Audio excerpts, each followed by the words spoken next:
दोस्तों स्वागत है आपका लॉ फॉर ऑल पर्पस पे। 132 की बात करेंगे। पूर्ववर्ती धाराओं के अधीन किए गए कार्यों के लिए अभियोजन से संरक्षण।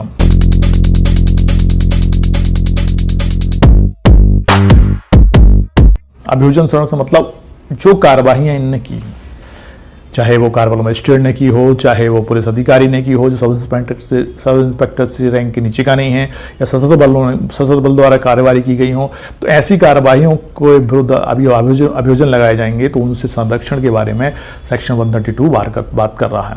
पूर्ववर्ती धाराओं के अधीन किए गए कार्यों के लिए अभियोजन से संरक्षण। क्लॉज 1, किसी कार्य के लिए जो धारा 129, धारा 130 या धारा 131 के अधीन किया गया तात्पर्य है किसी व्यक्ति के विरुद्ध कोई अभियोजन किसी दंड न्यायालय में, मतलब जो सेक्शन हमने पढ़ लिया अभी 129, 130 और 131, जिसमें समाज में विधिपूर्ण जमाव के द्वारा कोई ऐसी कार्रवाई की जाती है जिससे कि शांति विक्षुब्ध हो सकती है, संकटापन्न स्थिति में उत्पन्न हो सकता है और उनके विरुद्ध में कार्रवाई की जाती है और कार्रवाई करने के बाद कोई मामला किसी दंड न्यायालय में अभियोजन के रूप में चलाया जाता है, तो उसके बारे में बता रहे हैं। कब जहां ऐसा व्यक्ति सशस्त्र बल का कोई अधिकारी सदस्य है, वहां केंद्रीय सरकार की मंजूरी के बिना संस्थित नहीं किया जाएगा।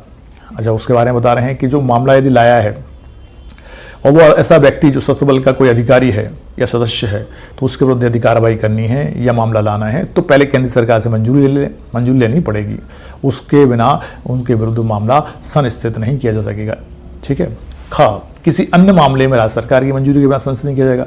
और मान लो कोई अन्य पुलिस अधिकारी है जो ऐसे कार्रवाई करता है, तो राज्य सरकार की अनुमति के बिना ऐसे मामला संस्थित नहीं किया जाएगा। क्लॉज 2 है नंबर 2, क्लॉज का 2 का क है उक्त धाराओं में से किसी के अधीन सद्भावना पूर्वक कार्य करने वाले किसी कार्यपालक मजिस्ट्रेट या पुलिस अधिकारी के बारे में। अब बता रहे हैं उक्त धाराओं में किसी के अधीन कार्य सद्भावनापूर्वक काम किया है। सद्भावनापूर्वक की परिभाषा सेक्शन 54 में आईपीसी में दे रखी है कि कोई भी कार्य सद्भावनापूर्वक किया गया नहीं कहा जाएगा यदि वह सम्यक सतर्कता और सावधानी के साथ ना किया जाए। तो सद्भावनापूर्वक काम कौन सा होता है जिसमें सम्यक सतर्कता और सावधानी बरती गई है।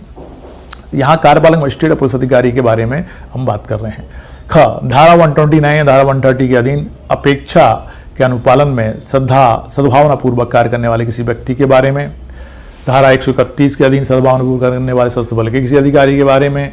डी, सशस्त्र बल का कोई सदस्य जिस आदेश का पालन करने के लिए आबद्ध हो, इसके पालन में किए गए किसी कार्य के लिए उस सदस्य के बारे में। यह ना समझा जाएगा कि उसने उसके द्वारा कोई अपराध किया है। मतलब इन सेक्शन के अंतर्गत कोई अधिकारी काम कर रहे हैं तो ये नहीं समझा जाएगा कि उनने सद्भावनापूर्वक काम किया, तो ये नहीं समझा जाएगा कि उन्होंने कोई अपराध किया है, मतलब अपराध की श्रेणी में वो नहीं आएगा। थर्ड है, इस धारा में और इस अध्याय की पूर्ववर्ती धाराओं में का सशस्त्र बल पद से भूमि बल के रूप में क्रियाशील सेना, मतलब थल सेना हमारी, आर्मी, नौसेना, नेवी, वायुसेना मतलब एयरफोर्स अभिप्रेत है। उसके अंतर्गत इस प्रकार के असील संघ के अन्य सशस्त्र बल भी और भी अन्य सशस्त्र बल जिनके विभिन्न नाम हैं, सामान्य रूप से तो आपकी थल सेना, वायुसेना और नभसेना। सशस्त्र बल के संबंध में अधिकारी सशस्त्र बल के अधिकारी के रूप में आयुक्त, राजपत्रित या वेतनभोगी व्यक्ति अभिप्रेत है। उसके अंदर कनिष्ठ आयुक्त, ऑफिसर, वारंट ऑफिसर, पेटी ऑफिसर, अनायुक्त ऑफिसर तथा अराजपत्रित ऑफिसर भी हैं। मतलब जो भी उनके ऑफिसर्स हैं जो उनकी श्रेणी दे रखी है उनने, वो सारे के सारे इसके अंतर्गत आएंगे। सशस्त्र बल के संबंध सदस्य से सशस्त्र बल के अधिकारी से भिन्न इसका कोई सदस्य हो सकता है। मतलब अधिकारी के अलावा सैनिक होते हैं, अन्य अधिकारी, अन्य लोग सदस्य रहते हैं, वो सब इसके अंतर्गत आएंगे। ये सारे के सारे जिनने सद्भावनापूर्वक आदेश के अंतर्गत काम किया है और समाज को जमाव से बचाया है, तो इनके द्वारा की गई कार्रवाई के विरुद्ध यदि कार्रवाई करनी है तो या तो केंद्र सरकार से या राज्य सरकार से, और यदि सद्भावनापूर्वक कार्रवाई की गई तो उनके द्वारा किए गए कार्यों को अपराध की श्रेणी में नहीं रखा जाएगा। ये सेक्शन 132 था। अब बी क्लॉज है लोक न्यूसेंस, मतलब पब्लिक न्यूसेंस की बात कर रहे हैं। 133, न्यूसेंस हटाने के लिए सशर्त आदेश।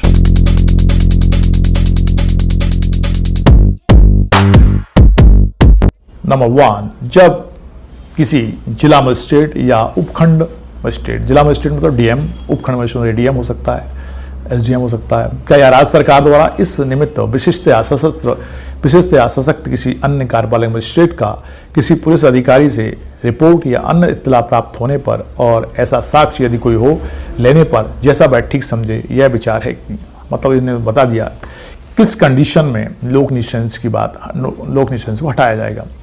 जिला मजिस्ट्रेट या उपखंड मजिस्ट्रेट या राज्य सरकार द्वारा।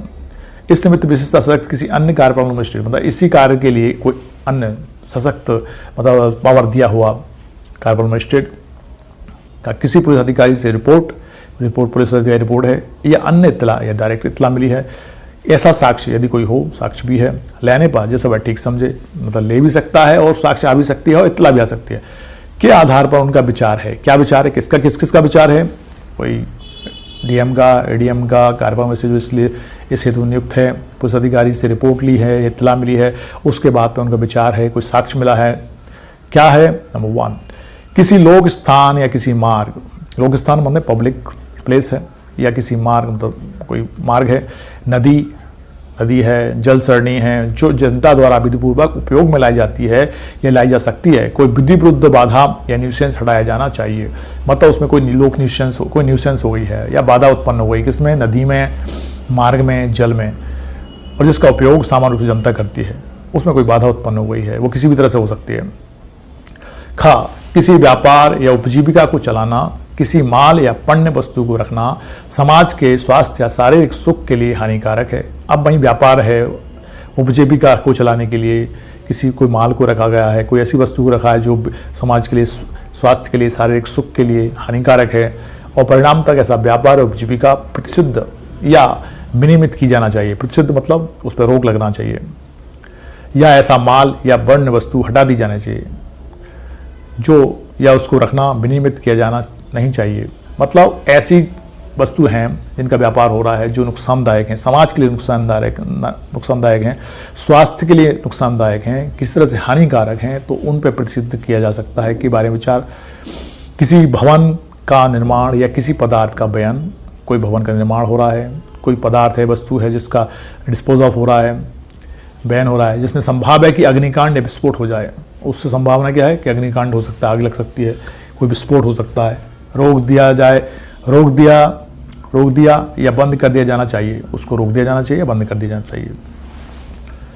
कोई भवन, तंबू, संरचना का कोई वृक्ष ऐसी दशा में है कि संभव है कि वह गिर जाए, कोई वृक्ष है गिर जाए, पड़ोस में रहना या कारोबार करने वाले या पास से निकलने वाले व्यक्तियों को उससे हानि होने की संभावना है। परिणामतः ऐसे भवन, तंबू, संरचना को हटा देना चाहिए, उसकी मरम्मत करना या उसमें आलम्ब मतलब सपोर्ट लगाना, या ऐसे वृक्ष को हटाना या उसमें आलम्ब लगाना आवश्यक है। ये विचार हैं जो साक्ष्य मिल रहे हैं व्यक्ति उनको, अधिकारी को, उसके बारे में बता रहे हैं वो। ऐसे मार्ग या लोक स्थान के पार्श्वस्थ किसी तालाब, कोई लोक स्थान है जहाँ से लोग निकलते हैं, उसके और कुआं है, कोई उत्खनन है, मतलब कोई खाई है, इस प्रकार है कि वहाँ पे बागड़ लगा देनी चाहिए ताकि लोग उसमें गिर ना जाएं, जनता को होने वाले खतरे का निवारण हो सके। नेक्स्ट है, किसी भयानक जीव जंतु को नष्ट, परिरुद्ध या उसका अन्यथा बैन किया जाना चाहिए। कोई भयानक जीव जंतु आ गया है जिसको नष्ट किया जाना चाहिए, या उसको अन्य तरीके से पकड़ के जंगल में छोड़ देना चाहिए, या किसी राष्ट्रीय अभयारण्य में बंद करना चाहिए, या किसी जू में बंद करना चाहिए। वो सब व्यवस्थाएं देखने के लिए उनको सूचनाएं मिल जाती हैं। ऐसी सारी सूचनाओं के आधार पर वो काम करने को तैयार हैं।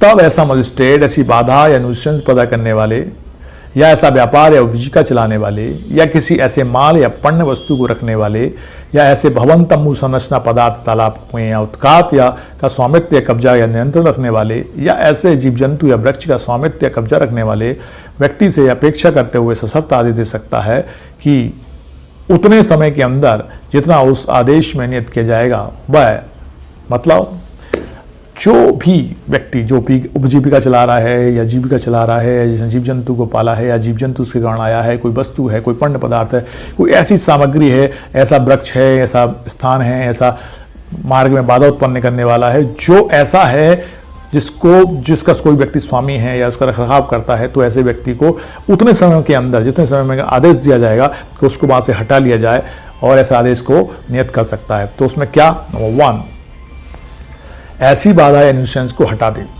आदेश क्या करेगा, ऐसी बाधा या न्यूसेंस को हटा दे, अथवा ऐसा व्यापार या उपजीविका चलाना छोड़ दे जो पण्य है, अस्वास्थ्यकर है, नुकसानदायक है, और विनिष्ट की जाए। अथवा ऐसे मामले अपन वस्तु हटाए या उसको रखना ऐसी रीति से विनिमित करे जैसा निर्दिष्ट किया जाए। मतलब या नष्ट कर दे, या बंद कर दे, या उसको इस तरह से करे जैसा कि निर्दिष्ट आदेश में किया गया है।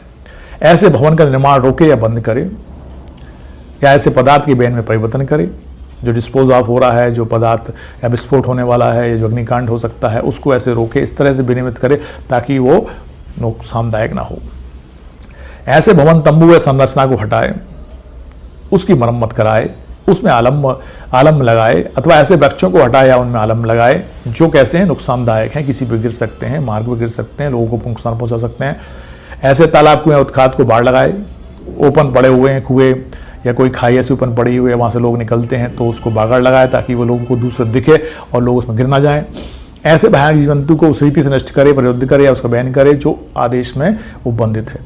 ठीक है, ऐसे जीव जंतु जो भयानक है, सड़क पे आ गया है, मगरमच्छ आ गया है, तेंदुआ आ गया है, शेर आ गया है, तो उसको या तो नष्ट करे, मारे, या उसको ऐसे बैन करे, ऐसे उठाए वहाँ से कि वो जंगल में छोड़ दिया जाए, जू में बंद कर दिया जाए, या कुछ भी बस जैसा निर्देश हो, जैसा आदेश हो वैसा उनको करना पड़ेगा।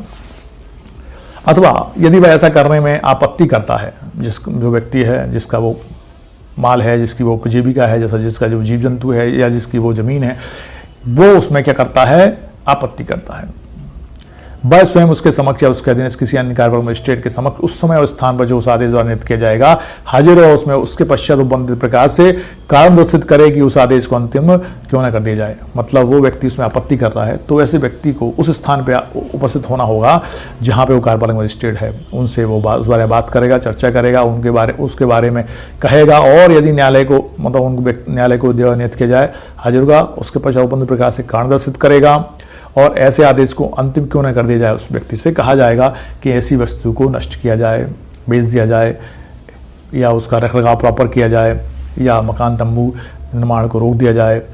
जो भी बाधा उत्पन्न कर रहे हैं, जो भी स्वास्थ्य के लिए अक्षेमकर हैं, उन सबको रोक दिया जाए, नष्ट कर दिया जाए या बंद कर दिया जाए। वहीं क्लॉज 2 है, मजिस्ट्रेट द्वारा इस धारा के अधीन सम्यक रूप से दिए गए किसी भी आदेश को किसी निचले न्यायालय में प्रश्नगत नहीं किया जाएगा। और जो आदेश ऐसा न्यायालय ऐसे मजिस्ट्रेट करेंगे, उनके आदेश के विरुद्ध आदेश को किसी भी सिविल न्यायालय में प्रश्नगत नहीं किया जाएगा, मतलब उस पर क्वेश्चन मार्क नहीं लगेगा, उनके विरुद्ध कार्रवाई नहीं होगी जो उन्होंने इस हेतु कार्रवाई की है। अब दोस्तों आपको थोड़ा सा क्वेश्चन मार्क इसमें हो रहा होगा, मजिस्ट्रेट द्वारा इस धारा के अधीन सम्यक रूप से दिए गए किसी आदेश के वो किसी सिविल न्यायालय में प्रश्नगत नहीं किया जाएगा। मतलब क्या, इसका मतलब ये है कि अभी देख रहे थे मामला, वो थे एग्जीक्यूटिव मजिस्ट्रेट, और मामला यदि सिविल न्यायालय में आता है तो जुडिशरी मजिस्ट्रेट के सामने आ जाएगा।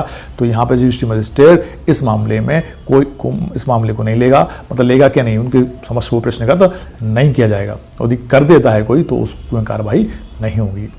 ठीक है, स्पष्टीकरण है, लोक स्थान के अंतर्गत राज्य की संपत्ति आ सकती है। लोक स्थान के अंतर्गत उन्हें राज्य की संपत्ति है, पड़ाव के मैदान हैं, स्वच्छता या आमोद प्रमोद के प्रयोजन के लिए खाली छोड़े गए मैदान भी हो सकते हैं, बाग बगीचे, हरियाली स्थान जो भी गवर्नमेंट के हैं, जो सरकार के हैं, जिसके राज्य की संपत्ति है, उनके बारे में उनने कहा लोक स्थान, ऐसे लोक स्थान हैं।